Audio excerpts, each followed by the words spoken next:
మహాగణుడు, మహోన్నతుడు, రక్షించే దేవుడు, సిగ్గుపడనీయని దేవుడు, మన తండ్రి అయిన యేసుక్రీస్తు నామమున అందరికీ వందనాలండి. దేవునికి స్తోత్రాలు. దేవుని కృప, యేసయ్య కృప, మరొక నూతన దినాన్ని దేవుడు మనకు అనుగ్రహించారు. అందును బట్టి సమస్త మహిమ, ఘనత, ప్రభావములు యేసయ్యకే చెల్లునుగాక. ఈ దినము కొరకై దేవుడు మనకిచ్చిన దేవుని వాగ్దానము ఆయన కృపా వార్త. కీర్తనల గ్రంథము 44వ కీర్తన 7వ వచనం. మా శత్రువుల చేతి నుండి మమ్మలను రక్షించువాడవు నీవే. దేవునికి స్తోత్రం కలుగునుగాక, దేవునికి మహిమ కలుగునుగాక. ప్రియమైన సహోదరి సహోదరులారా, ఈ 44వ కీర్తన వ్రాసింది కోరహ కుమారులు. ఆ కోరహ కుమారులు అంటారు, దేవా తండ్రి, మా శత్రువుల చేతి నుండి మమ్మల్ని రక్షించే దేవుడవు నీవే.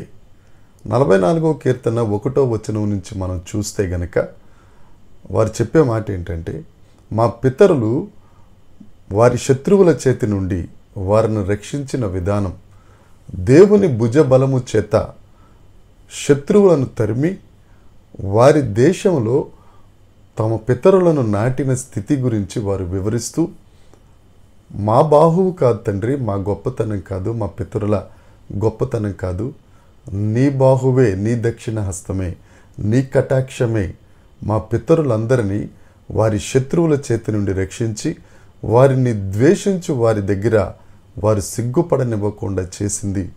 కనుక మమ్మల్ని రక్షించు వాడవు నీవే. నా ప్రియ దేవుని దైవ జనాంగమా, మనతో కూడా ఈ దేవుడు మాట్లాడుతున్నాడు ఈ దినమున. నీ శత్రువులు ఎవరైతే ఉన్నారో, మన శత్రువు ఒక్కడే, అపవాది. ఇక రోగాలనే శత్రువులు, నష్టాలనే శత్రువులు, ఒంటరితనం అనే శత్రువు, ఒత్తిడి అనే శత్రువు, ఇక రకరకాల శత్రువులు. ఈ శత్రువులు ఎవరైతే ఉన్నారో ఆ శత్రువుల నుండి మనల్ని రక్షించే దేవుడు, మన కొరకు ప్రాణం పెట్టిన దేవుడు. ఆ దేవుడి దినాన మీతో నాతో వాగ్దానం చేస్తున్న మాట, మా శత్రువుల చేతి నుండి నీవు మమ్మలను రక్షించావు. ఇజ్రాయేలీలు ఐగుప్తు నుండి బయటకు వచ్చిన తరువాత ఎర్ర సముద్రమును దాటి వారు ప్రయాణం చేస్తూ ఉంటే, నిర్గమకాండము 17వ అధ్యాయం 8వ వచనం నుండి వారు ఒక శత్రువును ఎదుర్కోవాల్సి వచ్చింది. ఆ శత్రువు అమాలేకీయులు. వారు యుద్ధానికి ఇశ్రాయేలీల మీదకి వస్తే ఇశ్రాయేలీలకు యుద్ధం చేయటం రాదు. వారు ఎంతసేపు పనులు చేసుకోవటం, వెట్టి పనులు చేయటం, ఇటుకలు చేయటం, వారు జీవనోపాధి కొరకు ఏదో పని చేసుకోవటం, బ్రతకటం తప్ప యుద్ధం అనేది వారికి రాదు. ఖడ్గం పట్టుకోవటం వారికి రాదు. అయితే అలాంటి పరిస్థితులలో శత్రువు వచ్చి ఎదురుగుండా నిలబడితే మోషే కొండెక్కి ఆ కొండ మీద 2 చేతులు ఎత్తి ప్రార్థన చేసినప్పుడంతా ఇశ్రాయేలీలు విజయం సాధించారు.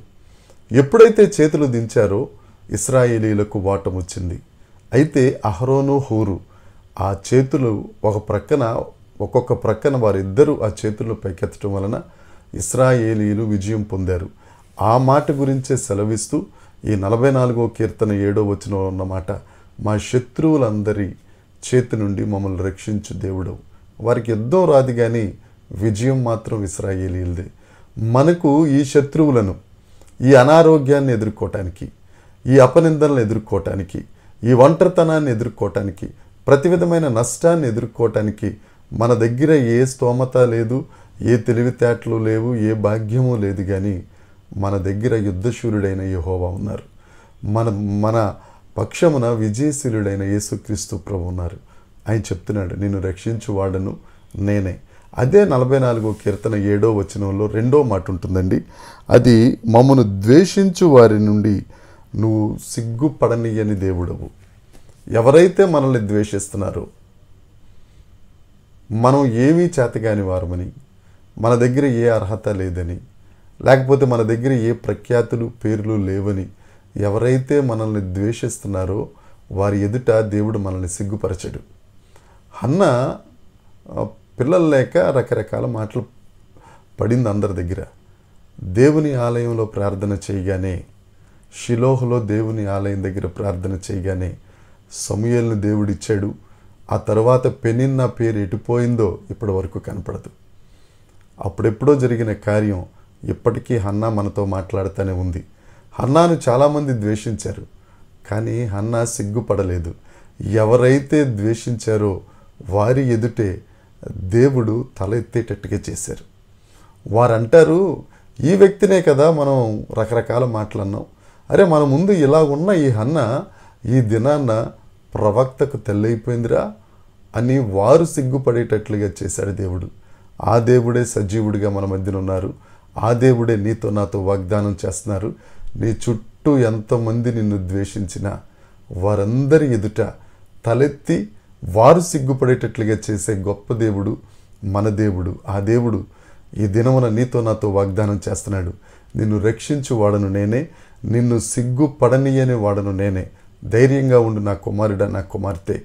శత్రువులందరి నుంచి రక్షించి ద్వేషించు వారి ఎదుట నిన్ను సిగ్గుపడనీయక నీ తలెత్తి నీకంటూ ఒక గుర్తింపిచ్చి నిన్ను ఆశీర్వదించి నీ ద్వారా అనేకులను ఆశీర్వదిస్తానని వాగ్దానం చేస్తున్నాడు దేవుడు. ఈ వాగ్దానాన్ని స్వతంత్రించుకుందాం. దేవుని కృప మనకు తోడై ఉండునుగాక.